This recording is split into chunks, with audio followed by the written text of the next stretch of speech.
दिसंबर 1980, Bhagalpur central jail, Bihar.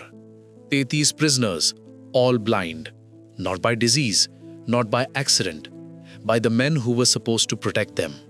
आज जो आप सुनेंगे वो किसी टेक्स्ट बुक में नहीं है, क्योंकि जो लिखने वाले थे वो खुद उसी जेल के अंदर थे।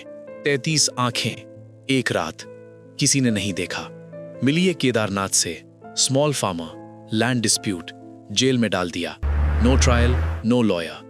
वो अंधेरे में बैठा सोच रहा था, कल सुबह क्या होगा। सुबह आई, लेकिन उसने देखा नहीं, क्योंकि रात में कुछ ऐसा हुआ जो बिहार की हिस्ट्री में कभी नहीं लिखा गया। भागलपुर जेल में एक स्पेशल स्क्वाड थी, पुलिस ऑफिसर्स। उनका काम क्रिमिनल्स को सबक सिखाना। कैसे? एसिड, नीडल्स आंखों में। 1979 से 1980 तक 33 प्रिजनर्स, वन बाय वन, रात के अंधेरे में। कोई केस फाइल नहीं, कोई मेडिकल रिकॉर्ड नहीं, जेल के अंदर एक अंधेरी दुनिया।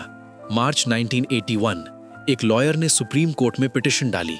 जस्टिस कृष्णा अय्यर ने सुना। उन्होंने कहा, यह बारबारिक है, यह कॉन्स्टिट्यूशन की हत्या है। लेकिन रुको, जेल सुपरिटेंडेंट का बचाव? हमने सिर्फ आंख दिखाने का काम किया। आंख दिखाना? एसिड से? 33 में से 7 की आंखें परमानेंटली खत्म हो गईं, बाकी आज भी धुंधला देखते हैं। सुप्रीम कोर्ट ने सीबीआई इन्वेस्टिगेशन ऑर्डर दी। सीबीआई आई, ऑफिसर्स से पूछा। ऑफिसर्स ने कहा, हमने ऐसा कुछ नहीं किया। लेकिन विक्टिम्स ने कहा, इन्होंने किया। लेकिन असली ट्विस्ट अब आता है। अक्यूज्ड पुलिस ऑफिसर्स कौन थे? आप सोचें, आप एक जज हैं, 33 victims, medical records, witness statements, आप क्या डिसीजन देंगे?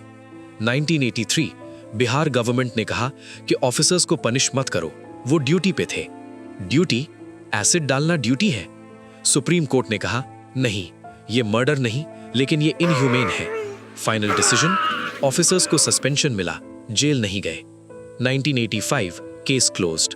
कौन गए जेल? कोई नहीं। केदारनाथ आज भी जीवित है। वो 70 साल का है, आंखें अब भी धुंधला। वो कहता है, मुझे कोई नहीं जानता, मेरा नाम किसी फाइल में नहीं है। लेकिन उसका नाम था 33 में से एक।